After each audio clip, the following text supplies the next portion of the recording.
যার জন্য আল্লাহ পাক রব্বুল আলামিনের সর্বপ্রথমে ফেরেশতা হলরে আল্লাহ যাতে সৃষ্টি করছেন, ফেরেশতা হল আমাদের মতো নাই বাবা। ফেরেশতা হল আল্লাহ বানাইছেন না পুরুষ না নারী, পুরুষের মতো না নারীদের মতো নাই। ফেরেশতাদের খাওয়ার প্রয়োজন নাই, ঘুমানির প্রয়োজন নাই, বিবাহের প্রয়োজন নাই।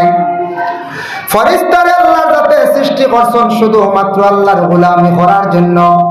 ওই ফেরেশতা হলে যখন আল্লাহর সেই বাইতুল মামুর যে ঘর যেটা আছে, এই ঘরের মধ্যে ফেরেশতা হল যান গিয়া কি করেন, সেই ঘরের ইবাদত করেন, আল্লাহর জাতরে ডাকাডাকি করেন।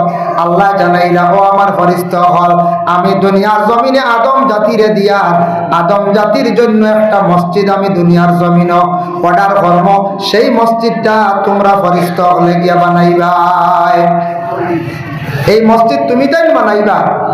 কোন জায়গা বলে দুনিয়ার জমিনে এক জায়গা একটা মসজিদ বানাইবা, যে মসজিদ আমি অর্ডার করবো তুমি তাই বানাইবা।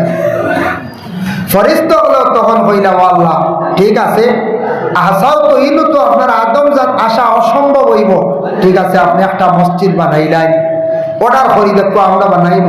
ও সর্বপ্রথমে আল্লাহ পাক রব্বুল আলামিনে অর্ডার করছেন মসজিদ হইছে মসজিদুল হারাম, মক্কাতুল আরব, সৌদি আরব। ফেরেশতা হলে তারা ফেরেশতা হলে একটা মসজিদ বানাইছেন যে কাবাগর মসজিদুল হারাম। প্রথমে ফেরেশতা হলে এই মসজিদ বানাইছেন। মসজিদ বানানির পরে আল্লাহ কইলা ফেরেশতা হলের ও ফেরেশতা হল তুমি তাই জানো নি এই যে মসজিদ যেটা আছে এই মসজিদের সোজা উপরে আমার বাইতুল মামুর, সুবহানাল্লাহ, কাবা শরীফ যেটা মসজিদুল হারাম যেটা ওটা সোজা উপরে হইল গিয়া বাইতুল মামুর। ও ফেরেশতা হল তুমি তাই জানো নি আমি আল্লাহ পাক রব্বুল আলামিনের যে বাইতুল মামুর যে জায়গার মধ্যে আমি আল্লাহর সাথে বানানি লইছি, এই বাইতুল মামুরের সোজা উপরে কি আছে জানো নি? ফেরেশতারা বলে আল্লাহ আপনি বেশি জানেন, আমরার দ্বারা হওয়া সম্ভব নাই। বলে বাইতুল মামুরের সোজা উপরে আরশে আজিম রে আমি আল্লাহ বানাইয়া রাখছি।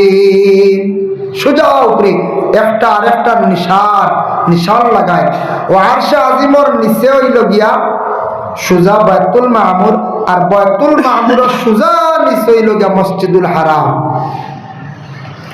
ও ভাইলা আরশে আজিমর নিচে একবারে সম্পর্ক হইল কাবাগর, একবারে নিশান লাগার সোজা, একবারে সোজা নিচে। এখন মসজিদুল হারাম যে মসজিদ যেটা আছে এটা পড়ছে পৃথিবীর ঠিক মধ্যস্থলে আল্লাহ পাক রব্বুল আলামিনে বানাইছেন। পৃথিবীর সোজা মাঝখানো মসজিদুল হারাম। আল্লাহর ঘর সৃষ্টি হওয়ার পরে আল্লাহ পাক রব্বুল আলামিনে যখন সৃষ্টি করাইছেন ফেরেশতা বলে বানাইছেন, তখন এক সময় আসলো যেই সময় আল্লাহর ঘরের চতুর্দিকে আশেপাশে সব ধরনের মানুষ যাইতা, মুশরিকিন হলো যাইতা, তারা কিন্তু যাইতো সওয়াবের উদ্দেশ্য নাই, আল্লাহর ঘরে তওয়াফ করার উদ্দেশ্যে তারা যাইতো না। তারা কিতার লাগে যাইতো না, হাসি ফুর্তি আনন্দ করতো। তারা হাসি ঠাট্টার লাগি তারা খুব বেশি যাইতো। হজর মৌসুমও যাইতো গিয়া আল্লাহর ঘরের দ্বারাই দিয়ে খালি চক্কর দিত। তখন আয়াত নাযিল হয়ে গেল, যে কোরআনের আয়াত, ইয়া আইয়ুহাল্লাযীনা আমানু ইন্নামাল মুশরিকুনা নাজাসুন ফালা ইয়াকরাবুল মাসজিদাল হারাম বা'দা আমিহিম হাযা। হে নবী আপনি জানাইয়া দেন মুশরিকিন যারা এরা হইলা গিয়া নাপাক, তাদের জানাইয়া দেও নবী তারা যাতে আমার মসজিদে হারামর যেন তারা নিকটবর্তী হইতে পারে না। নিষেধ হইগুলো আয়াত নাযিল হইগুলো। এই আয়াতের ব্যাখ্যা দেখলাম তাফসীরে ইবনে কাসির, হাফিজ আমাদউদ্দিন ইবনে কাসির রাহমাতুল্লাহি তাআলা আলাইহি লিখছেন, রাসূলুল্লাহর দুইজন সাহাবীরে আল্লাহর রাসূলের দায়িত্ব দিলা। একজনের নাম হযরতে আলী আর একজনের নাম হযরতে ওমর। ওমর আর আলীরে জানাইয়া দিলা, ও ওমর আর আলী যাও চাই চতুর্দিকে এলান করিয়া দেও মুশরিকিন হল যাতে আগামী বছর থাকিয়া হজর মৌসুমে যেন কাবা ঘরের নিকটবর্তী তারা যেন হয় না। মুশরিকুনা নাজাসুন শব্দের অর্থ লেখছেন নাপাক। নাপাক কইতে গিয়া খেনে নাপাক আল্লাহ তাদের জানাইলা মুশরিকিন হলরে বলে যারা শিরকি গুনাহ করে, আল্লাহরে শরীক করে, আল্লাহ ব্যতীত বিভিন্ন জিনিসের সজ্জা দিয়া থাকে, বিভিন্ন জিনিসের দ্বারা পূজা করিয়া থাকে, বিভিন্ন গাছ রে তারা কি করে পূজা করে, বিভিন্ন পাথর রে তারা সজদা দিয়া থাকে, এরই লগে মুশরিক। তারা কিন্তু পাক হালতে আল্লাহর ঘরের নিকটবর্তী হয় না। ইহা তককে মহিলাদের বেমার থাকা অবস্থায় তারা আল্লাহর ঘরের নিকটবর্তী হয়ে যায়। আল্লাহ জানায় দিছেন মুশরিকিন হলো রেখো, কখনো তারা আমার ঘরের দারোয়ার হইতো না। উমর আর আলী সাহাবী চতুর্দিকে আয়াতে করিমা তিলাওয়াত করিয়া শুনাইছেন, জানায় দিছেন ও মুশরিকিন, তুমি তাই আগামী বছর থেকে হজর সময় আর আল্লাহর ঘর দ্বারা যাইতেন, আমরা আল্লাহ ওয়াডা। তখন আরব দেশের মধ্যে একটা সমালোচনাই গেল, মুহাম্মদের তান ব্যক্তিগত নিষিদ্ধ করে দিলেন নাকি দা, এইভাবে তারা সমালোচনা আরম্ভ করলো। কিন্তু হযরতে ওমর আল ফারুক রাদিয়াল্লাহু তাআলা আনহু এত শক্তিশালী, এত পাওয়ার ঈমানওয়ালা ছিল, ওমরে হাত তুলা মারি হইলা, ও মুশরিকিন হল, আমাদের নবীর পক্ষ থেকে নিষিদ্ধ হইছে না রে, তোমরা যে নাপাকি অবস্থায় আল্লাহর ঘরের চতুর্দিকে তোমরা গিয়া হাসি ঠাট্টা করো, নাপাকি হালতে যাও, এর জন্য আল্লাহ তোমাদের নিষেধ করছেন। এখন তোমরা আগামী বছর যাতে দেখি না আমরা আল্লাহর ঘরের দ্বারো, যদি তোমরা তার ঘরেও মানো না, আমি ওমর রেডি আছি, তোমাদের জন্য প্রস্তুত আছি লড়াই করতে। সুবহানাল্লাহ। উমরে কইলারে আমি রেডি আছি রে, তোমরা যদি আল্লাহর ঘর আশেপাশে যদি যাও, চক্কর যদি আর দেও। এর লাগে মাসলা হইল গিয়া মা বোন হল হজ যায়নি না, মহিলা হজ যখন গেলা, যাওয়ার পরে হজের অন্যান্য আহকাম গুলা আদায় করতে পারেন। কিন্তু যদি প্রতি মাসের বেমারটাই যদি দেখা দিলে কিন্তু এই মহিলা হলে এই অবস্থায় মহিলা হলে আল্লাহর ঘরটা তোয়াফ করতে পারেন না, নিষেধ। মহিলা হলে তোয়াফ করতে না, পরবর্তীতে তোয়াফ করতাম, বেমারটা বন্ধ হওয়ার পরে আল্লাহর ঘরটা তোয়াফ করতাম।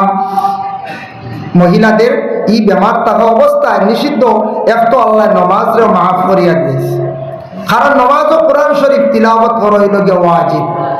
নমাজ ও কোরআন শরীফ তিলাওয়াত করা হইল ওয়াজিব, নমাজ ও কোরআন শরীফ তিলাওয়াত করা লাগে। মহিলাদের সেই বেমার থাকা অবস্থায় মহিলা হলে কোরআন শরীফ তিলাওয়াত করতাম, আল্লাহর অন্যান্য জিকির আজকার তসবির মধ্যে লিপ্ত থাকতাম। কোরআন শরীফ তিলাওয়াত না, মহিলাদের জন্য নমাজ না, ইহা তককে আল্লাহর ঘর পবিত্র ঘর তোয়াফ পর্যন্ত না। যদি দেখা যায় সময় নাই, যাওয়ার সময় গেছে, গে মুসাফিরি হালত আসলা, অন্য খেয়রের দিয়া বদলা আল্লাহর ঘর তোয়াফ করাই দাও। আল্লাহর পাক পবিত্র ঘর কাবা ঘর, আল্লাহর ঘর এমন এক ঘর বাবা, সেই ঘরের দিকে তাকাইলে আল্লাহ পাক রব্বুল আলামিনে জানাইয়া দিছেন, ও আমার নবী, আমার বান্দাদেরকে জানাইও, সেই ঘরের দিকে আমার বান্দা হলে যত সময় তাকাইয়া থাকবা, তাদের চক্ষুর জ্যোতিরে আমি আল্লাহর যাতে বাড়াইয়া দিব। সুবহানাল্লাহ। এই গর্বায় যখন তারা চাইব, তাদের চক্ষুর গুনারে আমি আল্লাহ মিটাইয়া দেব। এই গড্ডে তারা যখন চক্কর দিব, তাদের কদমে কদমে আমি আল্লাহ তাদের গুনারে মাফ করিয়া দিব। ভাই মুসলমানের জন্য বিশেষ করিয়া এই যে কাবা ঘর, সেটা থাকছে গিয়ে আমাদের কিবলা। কাবা ঘর এটা আমরা কিবলা। কেউ বলনি তোমরা কিবলা কোন দিকে, বলে আমরা কিবলা পশ্চিম দিকে, দিক পশ্চিম, কিন্তু কিবলা হইল গিয়া কাবা। কিবলা হইল গিয়া কাবা। আল্লাহর ঘর যখন, আল্লাহর ঘর আগে আমরা ফিলিস্তিনের যে মসজিদ যেটা আসলো, কোন মসজিদ? মসজিদুল আকসা। মসজিদুল আকসার দিকে আমরা আগে কিবলা আসলো, দিকে নমাজ পড়া হইতো। আল্লাহর বন্দেগান বর্তমান ফিলিস্তিন আর ইসরায়েলের যুদ্ধ চলতে আছে। আল্লাহ তান গড়ে অবশ্যই তান হেফাজত করবা। যে ঘরের মধ্যে নবী হল গেছেন, জমাতের সহিত গিয়ে নমাজ রে আদায় করছেন, আল্লাহ তান গড়ে আল্লাহ যেন হেফাজত করুন। আমরা সবে দোয়া করতাম, আল্লাহর গড়ে আল্লাহ যেন হেফাজত করতে হোক, আমিন। যখন কিবলা ঘুরি গেল গিয়া ফিলিস্তিন থাকি, মানে মসজিদুল আকসার থাকি কিবলা ঘুরিয়া কাবার দিকে কিবলা হয়ে গেল। ওয়াজ নিশ্চয় শুনছেন, জানা আছে। আমার হওয়ার উদ্দেশ্য হইল মদিনার জমিন গেলে একটা মসজিদ বাবা দেখতে পাইবা, যে মসজিদের নাম হইয়া থাকছে গেজুল কিবলা তাইন, দুইটা কিবলা। আগে যে কিবলা আসলো ফিলিস্তিনের দিকে, পরে যখন ঘুরি গেল মসজিদুল আকসার থেকে ঘুরিয়া মসজিদে হারামের দিকে কিবলা হয়ে গেল। এই কিবলাটা রাখি দিছ, আপনাকে দিছন, আবার কিবলা ঘুরাইয়া ওদিকে মেহরাব বানিয়ে নামাজ পড়া হয়। আর এই কিবলা বলতে এই মেহরাবের চিহ্ন এখনো পর্যন্ত রয়ে গেছে গিয়া, যার জন্য এখন হাজি সাহেব হল গেলে জুল কিবলা তাই মসজিদও গিয়া নামাজ পড়য়। কিন্তু দুই রাকাত 4 রাকাত নামাজ পড়েন জুল কিবলা তাই, দুইটা কিবলার মসজিদ পৃথিবীর বুকে, আর এরা দুই কিবলার মসজিদ নাই, ও এক মসজিদ। রাসূলুল্লাহ যেই সময় মক্কা ছাড়িয়া মদিনায় গেলাম, মদিনায় যখন গেলা, যাওয়ার পরে যে একটা মসজিদ বানাইছেন, যে প্রথম যে মসজিদ বানানি হইল সেই মসজিদের নাম হইল মসজিদে কুবা। এত সুন্দর একটা মসজিদ বাবা গেলে দেখতে হইবা। সেই মসজিদের মধ্যে গিয়ে নামাজ 2 রাকাত পড়িলে এক মকবুল উমরা হজের সওয়াব বান্দাদের আমল নামায় আল্লাহ দান করেন। সূরা ইখলাসের ব্যাখ্যা লেখছেন, মসজিদে কুবার একজন ইমাম আসলা, যে ইমাম সাহেব নামাজ পড়িতে সময়, জামাতের সহিত নামাজ পড়াইতে সময় হর হালত হর রাকাত খালি সূরা ইখলাস সূরা দি নামাজ পড়াইতাম। সাউন্ড বক্স আর খায় না, সাউন্ড বক্স সামনে লাগায় মানে নাইকো খুলি লিখলাম। ওহো আচ্ছা, মাত বুঝে ঠানের কম সাউন্ড বক্স তুই খাইলে ভালো আসলো। ওই ওই আগো কাগুন মাটিতে আমি আরাম কইয়ার না বুঝো। আল্লাহুম্মা সাল্লি আলা মাওলানা মুহাম্মদ ওয়া আলা আলিহি ওই মাওলানা মুহাম্মদ। আল্লাহুম্মা সাল্লি আলা মাওলানা মুহাম্মদ ওয়া আলা আলিহি সাইয়্যিদিনা মাওলানা। তা মসজিদে কুবার একজন ইমাম আসলা, নামাজ পড়াইতে সময় হর রাকাত খালি কুল ওয়াল্লাহ সূরা দিয়ে নামাজ পড়াইতে। আপনার আর গ্রামের মসজিদের যে কোনো ইমাম সাহেব যদি নামাজ পড়াইতে সময় যদি হর রাকাত 1 সূরা দিয়ে খালি নামাজ পড়ায়, মুক্তদি হলর কিছু বুড়া লাগি যাইতে পারে, লাগবই না না। প্রত্যেক শুক্রবারে যদি ইমাম সাহেব সাব্বিহ ইসমা আর হাল আতাকা সূরা দিয়ে জুমার নামাজ পড়ায়, আসল সুন্নতি কিরাত, এই দুইটা সূরা মানে কিরাত দিয়ে নামাজ পড়া নিল গে সুন্নত, আল্লাহর রাসূলে পড়াইছেন। আর একদিন তাফসীরে দেখলাম সূরা জুমার ব্যাখ্যাত লেখছেন হযরত আবু হুরায়রা ইবনে আব্বাস দুইজনে রওয়ায়াত করছেন, সূরা জুমআ দিয়ে আল্লাহর রাসূলে আর সূরা মুনাফিকুন দিয়া দুইটা সূরা দিয়ে রাসূলুল্লাহ নামাজ পড়াইছেন। এর লাগি এই দুইটা সূরা দিয়ে জুমার নামাজ পড়া নিয়ে আবার সুন্নতি কিরাত। এখন কোন সময় যদি কোন ইমাম সাহেব সূরা জুমআ ইউসাব্বিহু লিল্লাহ আর সূরা মুনাফিকুন দিয়ে যদি নামাজ 1-2-3 জুম্মা পড়ায়, তে পিছন খালি হয়ে যাবে, সব খালি হয়ে যাবে। বর্তমান কোন সময় কইবা আর না হয় মেসাব বিদায় করো, মেসাব যেমনে শুরু করার কোরআন খতম করিলেন মনে হয়, আর নাইলে আমরা যাই আর কি উত্তর মস্ত হিনুদ্দু আর আলাম না শাহলাকা হয়ে যায়। কইবেন না কইছা বর্তমানে খালি বাটির দরকার নাই, খালি সংখ্যা বইতো, খালি সংখ্যা বইতো। আসা ওইটা সুন্নতি কিরাত মেসা বলে পড়াইলে জবর হয়ে যাব মানুষের। বর্তমান ওটার লাগে মেসা বলে পড়াইটা, মেসা বলে মক্তদির বা খেয়াল রাখতা ইমাম হলে যে মক্তদির কষ্ট অন্য লাগে বাটি কিরাত দি নামাজ পড়ে। ইমাম সাহেব বলে সূরাগুলা দান করিয়া সাব্বিহ ইসমা হাল আতাকা বা ইউসাব্বিহু লিল্লাহ আর মুনাফিকুন দি পড়াই না বদলাই। বাহরুর রাহি সেই কিতাবের মধ্যে লেখছেন জুমআর নামাজ, ঈদের নামাজ যদি বারবার যদি এই সূরাগুলা দিয়ে কোনো ইমাম সাহেব যদি নামাজ পড়ায়, তাহলে মানুষের ধারণা হয়ে যাব মনে হয় জুমআর নামাজ ঈদের নামাজও ও সূরা বন্দি নামাজ পড়াইতে লাগে। এর লাগে ইমাম সাহেব বলে বদলাইয়া বদলাইয়া কোরআন শরীফ তাকে কিরাত পড়ায়। সূরা বদলাই না মাঝে মাঝে বদলায়। আজকে খুব বেশি গরম, 38 ডিগ্রি, ফেনে কাবার দেন না ইমাম সাহেব ইন্না আনজালনা আর আপনার ইন্না অতয়না দি পড়াইছেন জুমার নামাজ, ওইব কোনো অসুবিধা নেই, নামাজ ওইব অসুবিধা না, কারণ মুক্তদির বা হাল করা লাগে বাটি কিরাত আদা করছেন। এতে সব জুমা ইন্না আনজালনা আইতো না, বুঝাইছেন।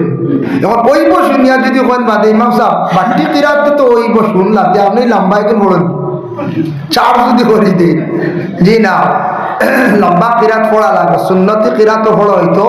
সমাজ কম জুমার নমাজ, ফজরের নমাজ সমাজ কম 40 আয়াত দি নমাজ যদি কোনো ইমাম সাহেব পড়ায়, এক কিতাবত দেখলাম লেখা মুস্তাহাব, একটা মুস্তাহাব আদাইব। এখন আমরা কইবা এই মুস্তাহাবর কাম নাই, আমরা তেরাবির নমাজও ইমাম সাহেবের সুবহানাল্লাহ করতে দিই না। ইয়া আল্লাহ বেসা আল্লাহু আকবার কইও শুরু করি, তাইনো রেস্ট লইন কিতাব হলো যদি কোন উপায় আছে। সুবহানাল্লাহ পড়া মুস্তাহাব না নি? মুস্তাহাব। ইমাম সাহেব পড়িতা, আপনিও পড়িতা, কারণ পড়লে বালা সওয়াব অংশীদার হইলা। খালি সাড়ন যদি বাদে আদত হয়ে যাব, অন্য অক্ত বাদে এগো ছাড়ি দিব। যার জন্য বিশেষ করিয়া মসজিদে কুবার ইমাম সাহেব যেই আসলা হর রাখা কম্বল আল্লাহ সূরা দি খালি তাই নামাজ পড়ায়। মহল্লার ভক্ত দিয়ে বলে এতরাজ ফল্লা কইলা, ও ইমাম সাহেব আপনি কুল ফল্লাটা ছাড়ি দেন। ইমাম সাহেবের জন্য এতরাজ করার কারণে ইমাম সাহেব লগে লগে মহল্লা ছাড়িয়া মসজিদরা ছাড়িয়া তাই গুছা করিয়া গেলা গিয়া। মহল্লার সারা মানুষ গেছেন রাসূলুল্লাহর খেদমত। তখন রাসূলুল্লাহ মদিনার জমিন ছিল গিয়া হইলে, ইয়া রাসূলুল্লাহ আমরার মসজিদের ইমাম সাহেব গেছেন গিয়া আমরারে ছাড়িয়া একজন ইমাম তো দরকার। বলে হেঁটে গেলা, বলে ইমাম সাহেব গুছা করিলেইছেন খালি নমাজ, খালি বারবার খালি কুল আল্লাহ সূরা দি খালি তাই নমাজ পড়ায়। বলে আসানি ইমাম সাহেবরে খবর দিয়ে আল্লাহর রাসূলে আনছো। আনার পরে কইলা, ও ইমাম সাহেব তুমি খালি কুল আল্লাহ সূরা দি নমাজ খালি পড়াও, তার কারণটা কি? ইমাম সাহেব উত্তর দিন, আল্লাহর রাসূলকে জানান, ইয়া রাসূলুল্লাহ এই সূরাটারে আমি খুব বেশি অন্তর দিয়ে আমি বালা ভাই, দিল দিয়া বালা ভাই বলে এখানে বলে সেই সূরার মধ্যে আল্লাহর বেশি প্রশংসা, আল্লাহর খালি সিফত তারিফ। হাসাও তো সূরা ইখলাসের মধ্যে খালি আল্লাহর সিফত তারিফ। আল্লাহ এক, আল্লাহর খেও নাই, খালি আল্লাহর খেওর আওলাদ নাই, খেওর আওলাদ নাই, তান তাকে কোনো আওলাদ নাই, আল্লাহ খেওর মুহতাজ নাই, আল্লাহ খেওর মুতাওয়াক্কি নাই। ওগুলা খালি আল্লাহর মাহাত্ম্য থেকে আমি খুব বেশি বালা পাই। সূরা ইখলাস সূরাটারে আমি বেশ করিয়া তিলাওয়াত করি নমাজ। আল্লাহর রাসূলের নিষেধ করছেন না, তাফসীরও দেখলাম বাবা। রাসূলুল্লাহ ফরমাইলা, ও ইমাম সাহেব তুমি যদি সূরাটারে মহব্বত করিয়া থাকো, সেই সূরায় তোমারে কিয়ামতের দিন জান্নাত নিব। সুবহানাল্লাহ। কারণ সূরা ইখলাস ব্যাপারে একটা হাদিস আছে, ইন্না রাজুলান সাআলা রাসূলুল্লাহি সাল্লাল্লাহু আলাইহি ওয়াসাল্লাম, একজন ব্যক্তি প্রশ্ন করলা, সওয়াল করলা আল্লাহর রাসূলের কাছে, জানতে চাইলা, ক্বালা ইন্নী উহিব্বু হাযিহি সূরাতা কুল হুয়াল্লাহু আহাদ, ইয়া রাসূলুল্লাহ আমি কোরআনের মধ্যে সবথেকে কুল হুয়াল্লাহ সূরাটারে মহব্বত করি। আল্লাহর রাসূল ফরমান, ক্বালা ইন্না হুব্বাকা ইয়্যাহা দাখালাকাল জান্নাহ, ও আল্লাহর রাসূল ফরমান, ও বান্দা তুমি যদি সূরাটারে মহব্বত করো, সেই সূরায় তোমারে কিয়ামতের দিন জান্নাত দাখিল করব। মাত বুঝা যায় নাকি? এর লাগি একটা সূরারে মহব্বত করলে সূরায় জান্নাত দাখিল করব রাসূলুল্লাহর মা, রাসূলুল্লাহর ফরমান। ইনার কোনো শক সন্দেহ আছে না? জি না। তে পূর্ণ কোরআনকে যদি আমরা শ্রদ্ধা করি, সম্মান করি, মায়া করি, তে আমরা পূর্ণ কোরআন শরীফ তিলাওয়াত করলে আমরারে কোরআনে কিয়ামতের দিন সুপারিশ করব কিনা? করব। মিশকাত শরীফে আছে, কোরআনেও কিয়ামতের দিন সুপারিশ করব। আরেকটা কইলে কোয়ার পরে আমি মসজিদের গুরুত্ব আমি যাইয়ার গিয়ে দেখো। একদিন রাসূলুল্লাহ সাল্লাল্লাহু আলাইহি ওয়াসাল্লাম তার একজন সাহাবী, যার নাম হলো আনাস বিন মালিক রাদিয়াল্লাহু তাআলা আনহু, জঙ্গের তবুকর ময়দান, যে জায়গার তবুকর লড়াই হইছিল বাবা, আমরা নিজে গিয়া দেখি আইছি একটা জায়গার মধ্যে পাথরের মধ্যে লাল চিহ্নিত। শুনিয়া আমরা খাদিম বলে কইলা, তবুকর লড়াই যে যুদ্ধ হইছিল, রক্তর দাগ আজ পর্যন্ত পাথরের মধ্যে বিদ্যমান। তবুকর লড়াই যে জায়গা পেয়েছে গেলে দেখবা, কোনদিন গেলে দেখবা হযরতে হামজা রাদিয়াল্লাহু তাআলা আনহুর রওজা মুবারক সুন্দর করিয়া জালি দিয়ে বেরিয়া রাখছে, জালি দিয়ে বেরিয়া রাখছে। আমরার দেশের কিছু মানুষ আছে এটা একবারে বেশি ওভারটেক করি রাখ, বুঝেছেন? মক্কা রইলাম কোনো কোনো পুলিশেরা তো গল্লাই দেখলাম না। মক্কা মদিনাত গিয়ে দেখি রিয়াল আপনার জান্নাতুল বাকি পুলিশের হাতে এখন গল্লা দিকে ডর করছে। ইটা গল্লা আমার জীবনে আমি দেখছি না।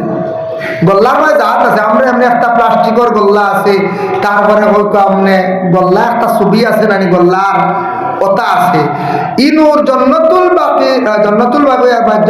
বাকির যেন গল্লা যেগুন পুলিশের আতো এগুলো মাইক্রোর লাগান সাইজার ওজন মাইক্রোপদ আর এগুলো যে রুইল অন্যান্য রুইল লাকড়িরে গুলাই করে খাটিয়া দিছে আর ওটা এখন লটকায়